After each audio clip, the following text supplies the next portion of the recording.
jëf mbokk yi bismillah ci xibaar tisbaar gi li ci gën a fës dañu am yére from fàcce ko Sénégal nekk ci ak tiis ak génn àdduna Zeyda Mariama Niass ni ki aldi aset di liggéey ko ci la dëddu àdduna amoon na lu ci toll ak juróom-ñett fukk ak juróom-ñett Cheikh Mariama Niass ci ngoru tey ji la ci lañ koy jébal borom moom fu la ci Medina Baye ci Kaolack ci biir xibaar yi daa ngeen ci dégg leer yi nga xam moom lañ ci indi nguurug Sénégal mi ngi ci tànk yi yoon ak nguur jigéen fii ci biir réew mi jaarale ko ci école yi lée Dambooj mi njiital kisam su authentique joxoñ ab baaraamu tuuma leen ci kuréel syndicat jàngalekat yi ni ñoo kootoo nguur gi amal ay jotaay waxtaan fële ci sali ngir jëmmal lu ñu mel ci biir xibaatam daa ngeen ci dégg kàddu yi mu ci rotal diggante yi Déthié Fall ak Idriss Seck mënees na koy méngale di diggante Marat ak Birame ñaar ñoo xam duñu ante duñu tàggoo gannaaw ba mu jàmmee njiital réew Macky Sall fàttali ko gis-gisam jam ñaaje foofu la yem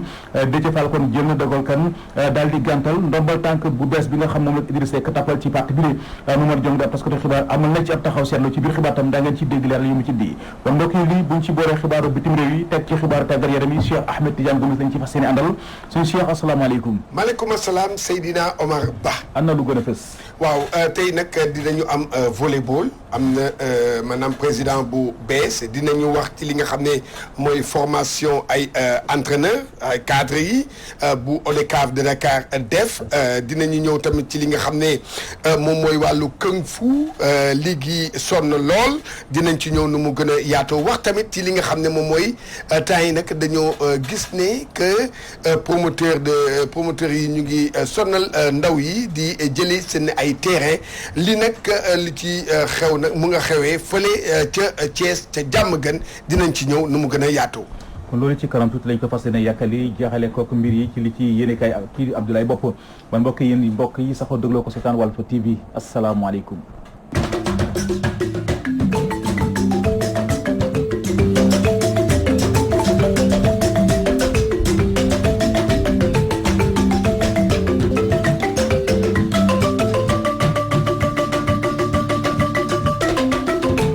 bismillah ci xibaar yi Sénégal nekk ci ak tiis ak génn àdduna Zeyda Mariama Niass ni ki aset yu ñu génn ci la génn àdduna amoon na nag lu ci toll ak juróom-ñett fukk ak juróom-ñett Cheikh Mariama Niass ci ngoonu tey ji la ci lañ koy fas yéene jébal boromam fële ca Medina Baye ca Kaolack lu jëm sax ci mbir moomule ki nga xam mooy rek kàddu njaboot gi ma ngay dal waa taalibe yi ngir ñi ñëw fekkee su ko waaye dal képp ku ñëw na fexe respecté li nga xam moom moo di mesure barrière yi lée lu jëm ci xibaar bi incha allah dañ ci del soit ak suñu natango bi di Alhassane Ba dem dañuy wax ci wàllu diine ñu desandi ci Sénégal di fàttali ko tey jii beneen nitu yàlla muy Serigne Saliou Mbacké bés ni tey ci la dudd woon àdduna ci atum 2007 boobaak léegi mu def lu ci tolloog fukki at ak ñett umma islam bi yëpp di koy yendoo fàttaliku ci bëccëgu tey jilee ak cong am biig fële ca Ségéré Seko di benn gox boo xam nga nekkee foofee ca diwaanu Saloum ay sambabo yu gaanaay ba festel ñoo duggoon daal ci benn 4x4 loolu nag jur ab jàppante dox seen diggante askan mi donte la benn bakkan roto ci waaye am na ci ñeent ñoo xam ne ni jot nañ ciy jëlee ay gaañu yu métti bañ raw leen l'hôpital ñaar ñoom ñoo ci gën a métti leen ndax wuy yi ay balu fetal lañu seq ci seen kaw tànk Aliou Dramé moom doomi dëkk bi la am na ci ay leeral yu mu ci indi ñu teewlu ko ci téléphone Abdou Khoudoss Diallo. fii daal benn attaque moo fi am démb si guddi gi maanaam ni ki 28 ak dimanche lundi bi war a nekk 28 bi ay bandi ñoo fi ñëw lu ñuy wax agression ak attaque yor 4x4 benn 4x4 bu giri dugg si dëkk bi dugg si benn kër ku ñuy wax Alaaji Omar Bousso dugg nañ këram dóor nañ ko mais soq nañ fi ay balu fetax ba kenn si ñaari nit benn góor ak benn jigéen waaye yóbbuñ fi xaalis nag waaye sol nañ fi gaañ ay nit waa dëkk bi génn riposte ñu daw bi ñu woowee brigade bi mais brigade bi xam naa amuñ matuwaay pour ñëw waaye heureusement ñëw nañ après lañ soog a ñëw waaw ab une heure temps lañ soog a ñëw waaw tiré nañ fi ay balu fetal daal ci tax personne lañ blessé ñaar ñi fetal lañ leen jam kenn ko dañ ko dóor borom kër gi gaañ nañ ko dóor nañ ko dóor yu métti dóor soxnaam mais jam na ñaar ñi fetal ñooñu si waa dëkk bi la ñi nga xam ne ñoo gën a jege bi ñuy ñëw pour wàllu si pour dimbale leen ñooñu dëkk bi ñëw riposte waaw tiré nañ kenn ci ñaar ñëpp si tànk lañ leen jam soxna si ak beneen ku góor ko xam ne soxna si moo jur sax ku góor soxna si ak doom ñu ngi fi ñëw entre 3 heures du matin 4 heures du matin waaw 3 heures 45 yooyu war nañu mat 6 personnes de 6 ak chauffeur bi muy 7 sécurité bi fi nekk dëkk bi dafa am ay garde ñuy wax ay gardiennage ñoo xam ne dañ leen fay chaque weer ñuy garde dëkk bi biñ duggee si dëkk bi ay garde lañ fekk mais garde yoruñu arme leen jeet ak jaasi lañ yoruñ fetal xam nga ku yoru fetal mënoo xeex ay boom fetal mais heureusement ñoom dañoo yor rajo yoo xam ne buñ waxee groupe bi équipe bi yëpp leen ñoo leen di dégg ñu dem si rajo jumaa ji annoncé ko après waa jumaa ji maanaam nit ñi génn population population bi dar leen ci lañ daw génn dëkk bi ñuy génn nag ci yoonu Mbirkilaan bi jógee Segre Seko jëm Mbirkilaan am na benn borom Jakarta bi ñu taseet boo xam ne day livrer mburu chaque jour ñu taseeg moom olomi ko mu taxaw ñu nangu xaalis bi muy 90 000 après sooga jàll ñoom biñ ñëwee ñun après contacté nañ gendarmerie mais xam nga gendarmerie fii amuñ matuwaay pour ñëw nee nañ ñoom amuñ oto pour ñëw loolu la ñuy wax mais après une heure temps bi gars yi demee ñëw nañ xam naa indi benn oto boo xam seen oto ancien oto bu màggat bi lañ fexe ba ñëw nga ko day kàddu yoo xam ne ñoo ngi ko nangoo ci Dramé wax naa ko sànq ji nguur gi jëlee ci loxol askan wi dëkkee ci kaw kon jox ko waa Aquatec mi ngi wéy di suli coow ca Touba jàpp Mbacké askan dañoo boole taxawal benn kuréel duppee ko Aquatec dégage seen ndox mi ñu bëgg a jël dénk ko ay doxadem moom lañ wax ne duñu ko nangu tey duñu ko nangu ëllëg Mamadou Diouf mu wax seen kàddu teewlu ko ci micro Mamadou Makhtar Sall. Injustice mënta passé loo xamante ni lu ci toll ni am ndox nit ñi doon ko saytu comme ni mu waree ñooñu tey ñu bëgg ko jëlee ci seen ay loxo dénk ko ay doxandéem waaw doxandéem yooyu ana lan la ñu war a mën a am fii ci mim réew ñoo xamante ni ñun ñu fi dëkk amuñu ko fan la ñu teg loolu et que aussi bu nekkoon ne sax privatisation dafa am ñoo xamante ni ñun ñoo leen gën a yell ci yore forage yooyu bu fekkoon ne dañu koy privatiser parce que forage yi il faut que ñu rappeler ko yu ci bëri ci Sénégal askan wi ñoo ko dem lijjanti li seen bopp muy ay don fépp foo dem askan wi ñoo koy lijjanti seen bopp wala sax bala ñu koy am xeex ba son ñooñu tey bu fekkoon ne dañuy joxe forage yi dañu koy dénkaane mais ñooñu lan moo tax lan moo tere ñu dénk leen ko ñooñu tey ñoo leen ci gën a yell li porteur de pancarte yi nga xamante ni ñoo waxoon président de Gaulle ne ko dañu bëgg suñu indépendance de Gaulle ne leen vous volez votre indépendance prenez-la waa kaw gi loolu la ñuy wax Macky Sall. mu nga ko day kàddu yoo xam ne ñu ngi ko nangoo ci kii di Mamadou Diouf askan wu dëkk fële ci njaareem jafe-jafe yi ñu daan jànkonteel ci wàllu paj tey ji wàññi na fondation 221 ci njiital ministre Dame Diop génne na ci seen gafaga lu ci tolloog ñaari téeméer ak juróom fukki millions ci suñuy koppar daal di koy jënd ay jumtukaay yi séddale ko mbooleem poste de santé yi nekkee ci diwaan boobulee dañuy dem ci diwaanu njaareem fekk fa Modou Makhtar Sarr. gën a ñoŋal paj mi fexe ba képp ku tawat mën a jote ci bërëb yi ñu saytoo wér gi yaram te doo ci am benn tolof-tolof loolu day moo yitteel fondation 221 ngir dimbale néew gi doole yi nag indil nañ jumtuwaay yu ñuy fajoo poste yi ak centre de santé yi nekkee ci département bu Diourbel koppar yi ñu koy xayma ci 200 millions ak juróom fukk. monsieur le ministre moo gis moo ne kat su ma soon nga ñëw Diourbel relever ñu suñu plateau technique bi parce que waa Diourbel soxla nañ ko waa Diourbel tamit yàlla nañ am des soins de qualité donc loolu moo sabab ñu ànd ceeg moom liggéey ci liggéey bu mucc ayib ba tey lii sotti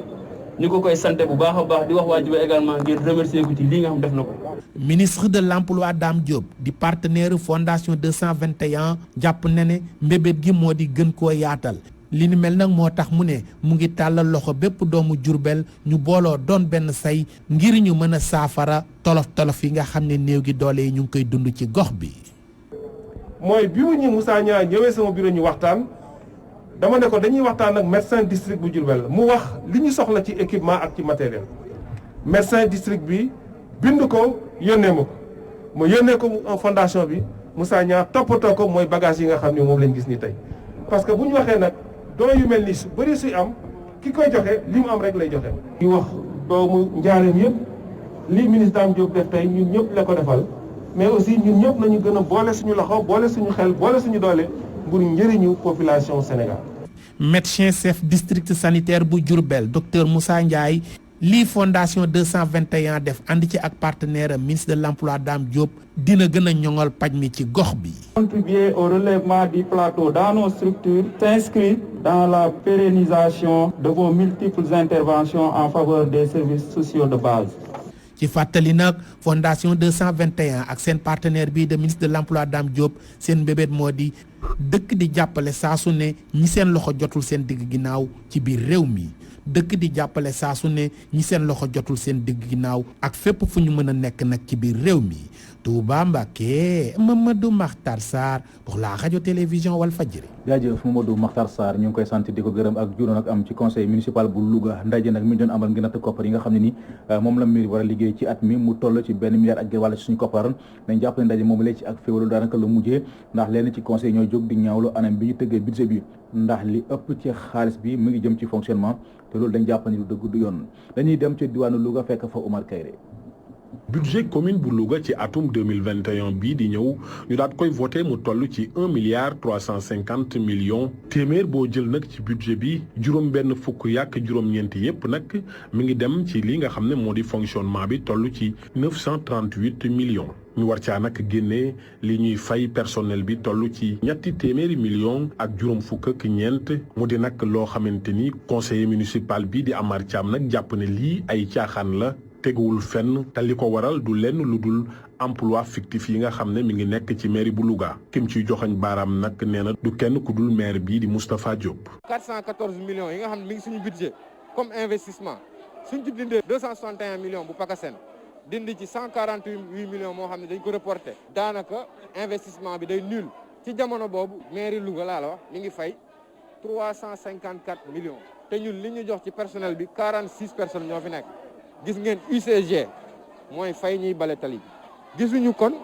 lan moo war a justifier masse salariale bu toll noonu. wax nañ ko waxati ko mooy contrat fictif di recruter benn clientèle politique. Amar Thiam li mu bëgg moo di mairie bu Louga daal di gën a bàyyi xel urgence yi nga xam ne moo nekk ci seen kanam. bari na district ak l'hôpital yoo xam ne am nañ problème mu sax aide soignant yéen a ngi dem fii école Coxna ci centre ville ci xolu Louga. da nga koy fekk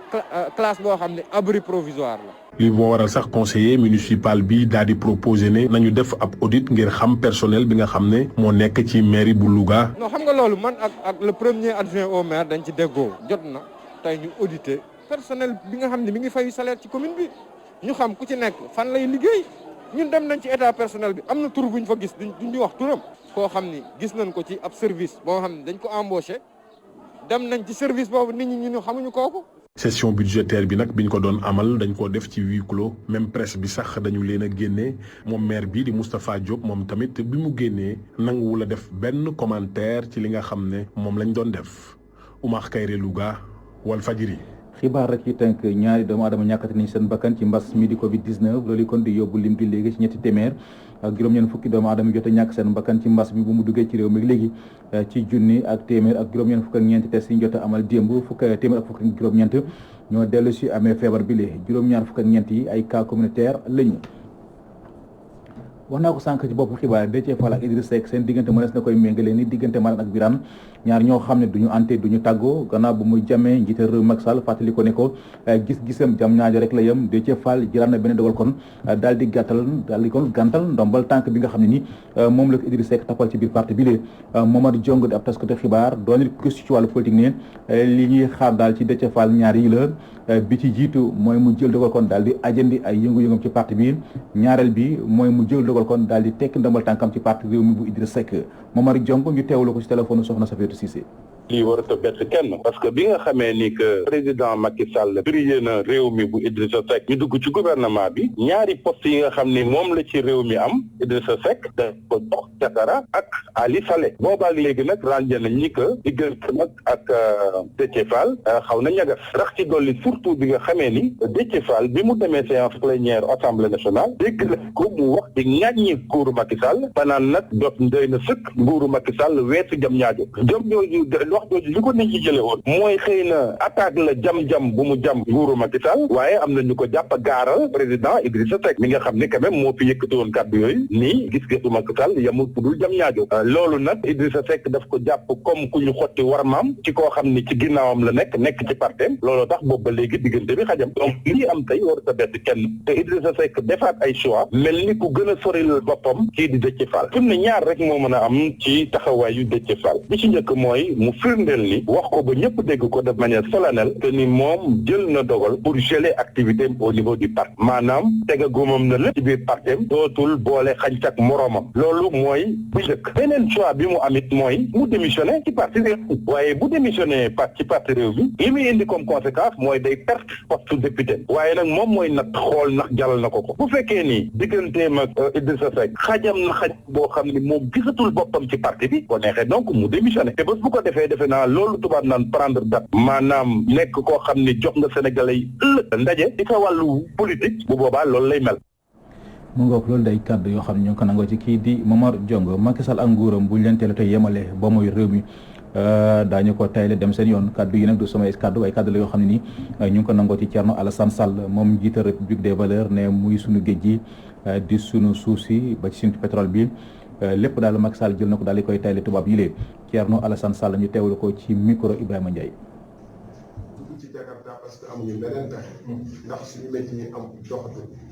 te bu ñu liggéeyee ba guddi dañu yoroon sax mën nañu kar nangu ko ndax dañu naan yoruñu këyit yoruñu nekk ñu en réew mu ni tëddee réew mi nga xam ne ñu ngi dénk mairie yi dénk leen impôts et domaines yi dénk leen leneen dañuy toppatoo suuf réew mi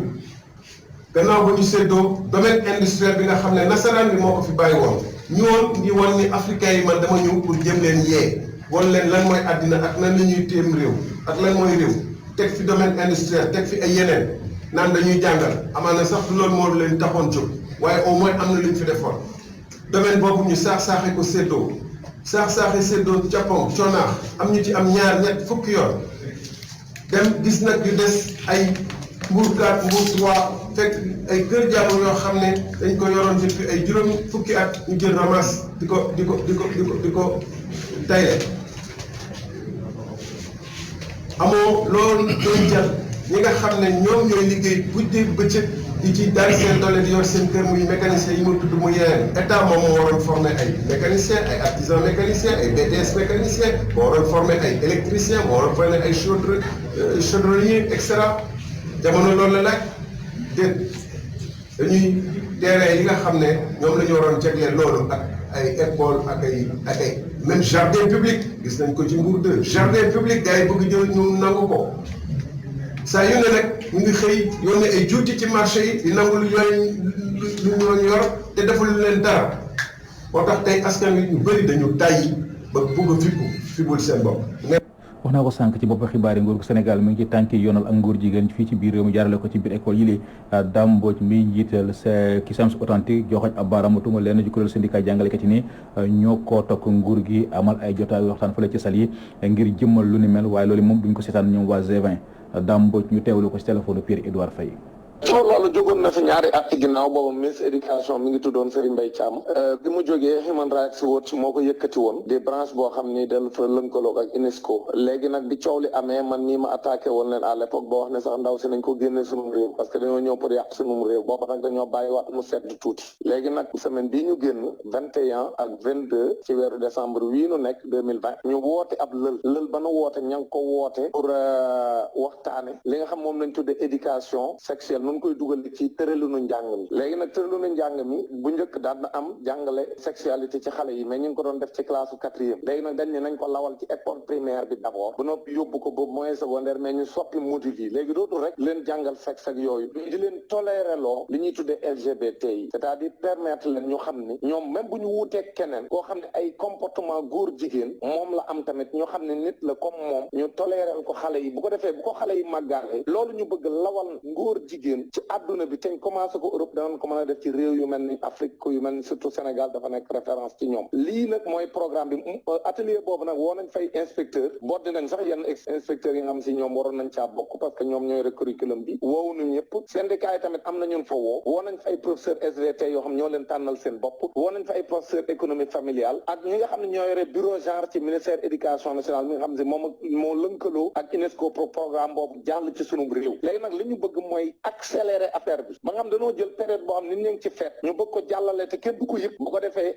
parce que ñoom xam nañ ne Sénégal ñi nga xam ne ñoo fi nekk dañuy bañ loolu parce que ñun Sénégal suñuy aada ak suñuy cosaan ak suñuy diine muy diine musulman comme diine chrétien dañuy bañ koo xam ni dañ koy defloo ay fornication ay yëfu caaxaan comme ñoom xam nañ ne loolu dañ koy bañ fii Sénégal moo tax ñuy xool ñoom ay pexe yun mën a jaare ba nga xam ne daan ko mën a jàllale pour oyofalal loolu nga xam ne moom mooy seen agenda mondial mooy oyofalal mbir mi ba ñëpp xam ne du dara ñàkkal ko fayda même ku ne góor jigéen am droit wane ne moom góor jigéen la tey moroomam duñ ko bodd ci biir école bi loolu lañ bëgg parce que réew boo ko bëggee yàq rek jaaral ci tout tànk yi léegi nag ci tout tànk yooyu lañ bëgg a jaare avec la complicité bi nga xam ne moom lañ constaté ci ministère éducation nationale mu wax loolu day kàddu yoo xam ne ñu ngi ko nangoo ci kii di Dame Mbodj mbokk yi ci foofulee ci la ñuy tàbbis ak yéen ci xibaaru bitim réew yi dañ ciy ànd ak soxna Aïssa Diakhaté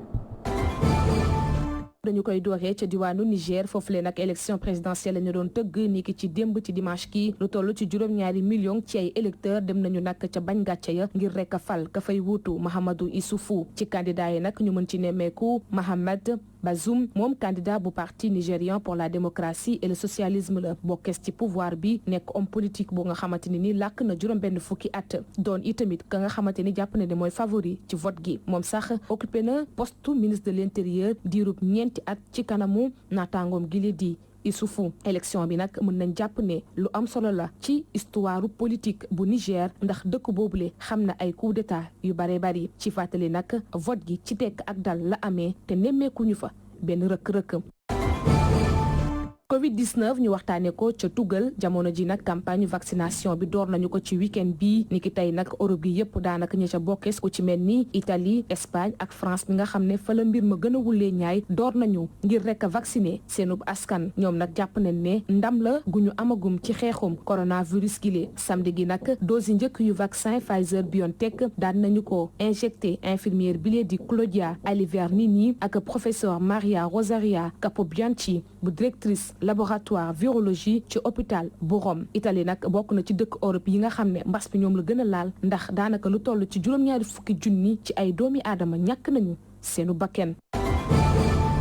États-Unis plan de relance économique bi ñu doon coow fan yi yëpp Donald Trump di ko ŋàññ mujj na ko ratifié gannaaw bi mu toogee ay fan yoo xam ne ni ŋàññ na ko bu baax a baax ay millions yi américain nag ñoom ci week-end gi daan nañoo àddune chômage gi mu ngi leen di bëgg a rey di ñàkkum xëy Donald Trump nag ni ki ci ngoon ci dimanche kii ci compte Twitter am la xamle ne plan de relance économique bi ñu tënk ci juróom-ñeenti téeméeri milliards ci kopparu dollar jot nañu ko fësal njiital Amérique nag jot naa xamle ne waxtaan na ak élu républicain yi ñooñi dëggalaguñu ko ba tey Donald Trump nag ab deltu ginnaaw la daal di def ndax juróomi fan ci ginnaaw moom moo xamle woon ci compte Twitter ne plan de relance boobule ab gàcce la ci réew États-Unis tey sàkku nag ñu daal di yokku ndimbal gi nga xam ne bëgg nañu ko jox njaboot gi.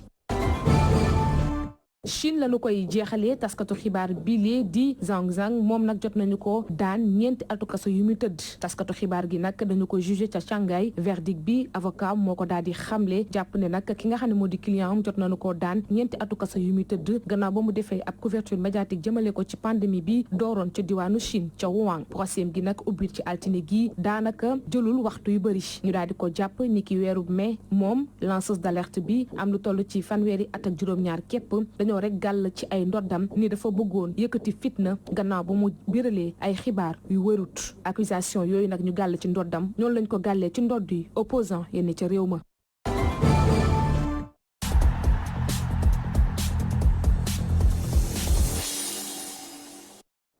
bàkk bi jëm na xibaaru tàggat yaram yi dañ ci ànd ak Cheikh Ahmed Tidiane Gomis sëñ Cheikh asalaamaaleykum. maaleykum salaam Seydina Omar Ba. dañ koy tàmbaleeg wàllu volleyball. waaw Seydina Omar Ba ci wàllu volleyball am nañu président bu bees démb ci dimanche bi lañ doon defal seen assemblée générale pour fal ki nga xam ne moo leen di wutu Amadou Sey Ana Sey moo mujjee jàll ci élection bi mu doon amal ak Amadou Sène ancien entraîneur des Lions bu Sénégal moom nag benn voix rek la ko rawee ba tax na léegi nag moom moo nekk léegi waaye nag moom bi mu faloo ba pare moom nag feuille de route am ñu teew ko ci kàddu yi mu rotal ci sunu reporter ki di Ndeye Fatou Diouf. acteurs yëpp ñu voté pour man vraiment di leen gërëm bu baax su weesoo loolu ñàkk ma gërëm itam bureau fédéral bi fi neexoon ak comité directeur bi di gërëm itam sama adversaire Amadou Sène li ma mën a wax mooy volleyball daal sama passion bi ma nekkee xale laa ko doon di joué ci catégorie bi maa ngi nekk joueur pare ci nekk entraîneur pare ci nekk arbitre international mujjee bi nag moo doon administrateur. mu ngoog loolu day kàddu yoo xam ñu ngi ko nangoo ci Amadou Ana Seye ñu wax léegi ci wàllu Kung Fu Cheikh. waaw Kung Fu nag kii nga xam ne moo jiite fédération bi ñu koy wax El Hadji Doudou Guèye moom nag demoon fële ca Thiès ci cérémonie pour maanaam ay passage yu grade moom nag xool na ba xool nee na li tax ba ligue yi mënuñoo def seen liggéey nu mu waree mooy que amuñu ay moyens ñu déglu président El Hadji Doudou Guèye ci micro Ibrahima Ndiaye. foog ñu gunge leen xam nañu ligue yi dañu faible amuñu doole xam nga ñun bu ñu ñëwee dañu prévoir woon def ay subventions par exemple am code part boo xam ne dañ koy génnee ci affiliation yi ak ci licence yi benn code boo xam ne dafay revenir à la ligue su ko defee moom dina mën a fonctionner ci loolu xam nga loolu tey moom lañ leen gën a mën a dimbalee parce que ligue yi fi ñu nekk amuñu yenn moyens sax pour déplacer wu parfois moo tax il faut fédération def loolu su doyul ñu xool ligue yi faible ñu accompagner ko ak benn subvention boo xam ne dinañ leen ko jox pour ñu mën a dérouler loolu benn la bi ci des mooy la direction technique nationale dañ ko wax pour élargir former directeur technique régionaux yi def nañ fi benn séminaire tout récemment pour former leen former waat entraîneurs yi loolu bokk na ci Thiès nag nekk na région boo xam ne fédération daf ci compter lu bëri parce que dafa nekk ci centre bi foofu nag il faut que fédération jàppale leen ci wàllu formation accompagner leen événement yu mel nii di am ñu koy pérenniser ñun. bu ñu jógee ci wàllu kung fu dañuy wax ci wàllu football ak formation. waaw ODCAV bu Ndakaaru moom nag dafa def ay maanaam stage yu li di maanaam licence C bu licence D bu CAF ba tax na léegi nag permettre na ay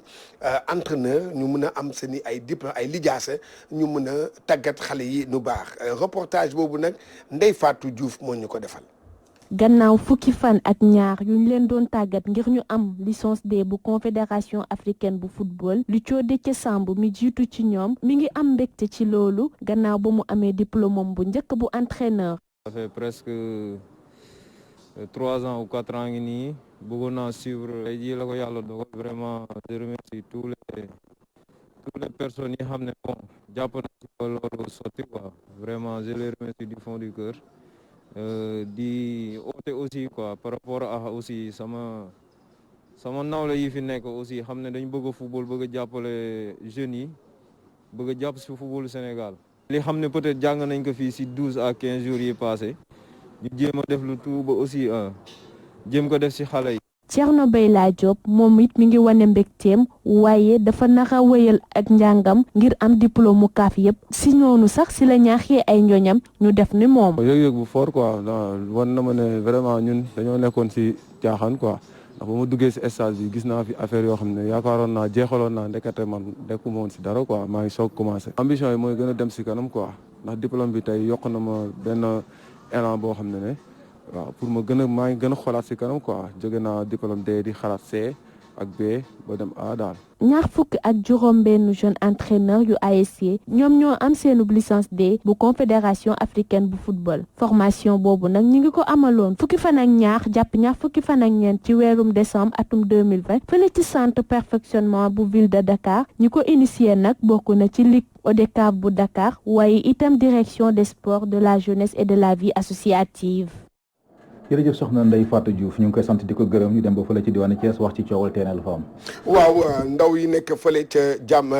quartier jàmm gën bu Thiès ASC yi fa nekk nag ñoom ñëpp jug nañu taxaw ne nag kenn du laal seen i terrain ñu ngi ko bëgg a jël ay promoteur bëgg ko jël maanaam jëfandikoo ko yàqal leen fi nga xam ne moom foofu la ñuy tàggatee ñu déglu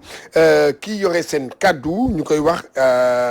ki nga xam ne mooy Abdoulaye Gassama ci micro Ibrahima Ndiaye. waxee lii du mbiru ASC nag day mbiru quartier lëmm mais dépassé na quartier daa transcender quartier yi dem ci ay yeneen structure yu gën a féete kaw quartier bi te loolu dinañ ci rafetlu teewaayu structure yi nga xamante ni dañuy yëngu ci wàllu tàggat yaram muy ODCAV ak ORCAV ba ci zone 5D bii ñu bokk te seeni représentant taxaw fii sama ginnaaw président ODCAV taxaw fi waa zone yi ñu ngi nii sama ginnaaw doyen yi ak saasu quartier bi yëpp taxaw fi ñooñu nag jërëjëf lañ leen ameel jeunesse bi mënuñu leen a fàtte ndax lii ñuy xeex amaana sax ñoom ay mag lañu seen wàllu wéy na mais jeunesse bii fi nekk jàmm gën dafa am lu ko ñëpp xamee ku ne jàmm gën wax loo xamante ni ay tur ci wàllu sport ak ci wàllu culture nit ñi ràññee ci àdduna bi te loolu bu ñu ko amee li leen ko may mooy espace bu ñu mënoon di defee seen sport tey jii nag bërëb yooyu lañ gis nit ñi di ko bëgg a salfaañe ñu taxaw ànd ci di ko xeex xeex bi nag bu ngeen gisee mu demee nii dafa am yoo xamante ni dafa xew ci jamono muy mbas mi am yoo xam ne ñun tamit ay légaliste lañu bëgg ñoo tàbbi ci loo xam ne day nduru loo xam ne du yëfi yoon moo tax ñu defee ko fii defee ko ci nii ci taar bii ñu ko defee ak ci nit ñi ñu ko defee ci civilisé li am solo nag ñu koy lancé ci message mooy dinañ dem ci yeneen palier li xew nag boo koy wax nit ñi da nga leen di wax li ko tax a jóg xëy na nu bis gis li ñu desee ci ay espace ay nit di ñëw di ko natt jéemu ñoo xam lan mooy légalité bi mais damaa wax ni la légitimité day jël le dessus sur la légalité. kooku nag moom moo doon Abdoulaye Gassama di yore kaddu ndaw yi fële ca Thiès ca Diamaguène Seydina Omar Ba lii moo temps yi nag xam nga Lamine Diack. Lamine Diack waaw. ndeysaan dafa daan wax ne mu ne dinañu toog ba ay jamono Ndakaaru dootul amati espace pour def tàggat yaram pour def sport. feeñ na ñu ngi ci. léegi nag ñu ngay dem nag ca région yi nag. danañ dem nag ba dootu ñu amati espace lu ñu jël rek tabax ko duñ ci xalaat terrain de football waaw wala terrain de sport loolu amul fenn voilà jaajëf Cheikh Ahmed Tidiane Gomis ñu ngi koy sant di ko gërëm mbokk yi kon ci foofule ci la ñuy tàbbise ak yéen ci ñaareelu xaaju xibaar yi benn ponk la te mooy li ci yéenekaay yi ki ko nafar Abdoulaye Bopp la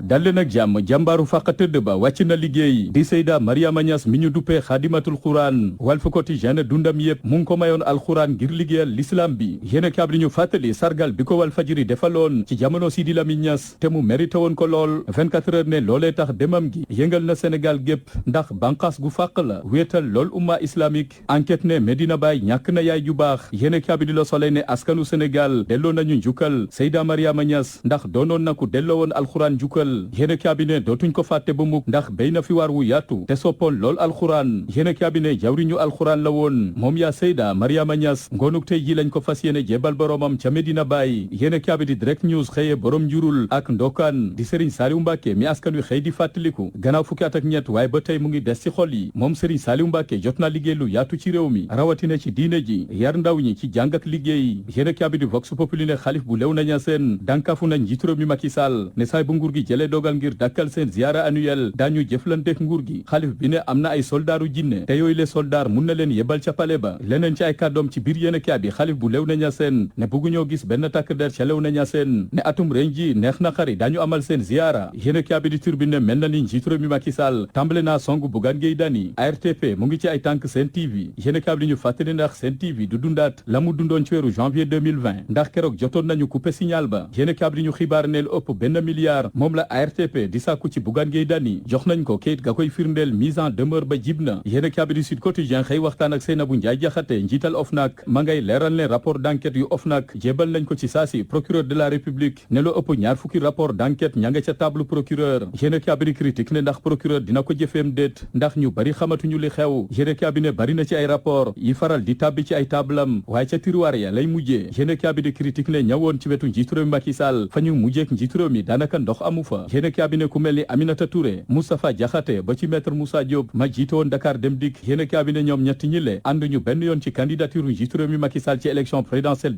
2024 Walf Quotidien ne Aminata Touré jot na ko leeral yàggut xam le ne njiitu réew mi Macky Sall moo ko fi waxoon te jotoon na ko bamtu ay yooni yoon ne bile mandaam mooy njeextalu mandaam ne munatul dagaan baatu askan wi ci élection présidentielle ñu jëm moom Aminata Touré àdduna ci këré yi àddu itamit ci audit maanaam gëstu gañuy waajal jëm ci conseil économique et social et environnemental gamu jiite woon Aminata Touré ne ay weer la fa def bokk na ci la muy fàttali ne bu audit di am bu gëstu di am ñañ ko tàmbale ca ña fa newoon yéene kaa bi di l'évidence xëy jox kàddu waa aar suñu moomeel njiit ma di Bassirou Ba la muy xaar ci discours njiitu réew mi Macky Sall ci njeextalu at mi bokk na ci musaafara jafe-jafe béykat yi ba ko ñaareel fexe ba béykat yi mun a gis seen bopp ci campagne gerte gi yéene kaa bi di sursaane ab jegeñaale Mansour Faye maanaam ab liggéeykat ca mairie bu Saint-Louis moom la ñu teg loxo ca Touba gamu demoon doon faa jaale ji agent boobule maanaam waa joojule yamba lañ ko fekkee muy tux yéene kaa bi di stade ne gaynde Njaay Mbara wàcc gaynde gaangoog yeewootina di Sadio Mané bégalaat na waa Liverpool yéene kaa bi ne mu ngi ci juróom-ñeent fukkeelu bi ak juróom-ñeenteelam maanaam 69e bi ca Prime League yéene kaa bi di suñu lamb ne lamb ji bu doonoon match ñu ne bi amagul maanaam combat amagul doon lu jaaxal lool mbër yi ca noone ñoog taskatu xibaar yi Bombardier ne li am ba des mooy daañu jàmmarloog nguur gi ngir mu ubbil leen arène yi Balla Gaye 2 ay kàddoom ci suñu lamb ne mun nañoo tàmbalee bëre waaye terewul ñu sàmmonteeg mesure barrière yi Gris Bordeaux xamle ne lamb ji mu ngi ci guddi gu bër setagul coono yu méttee métti metti moom la mbër yi di dund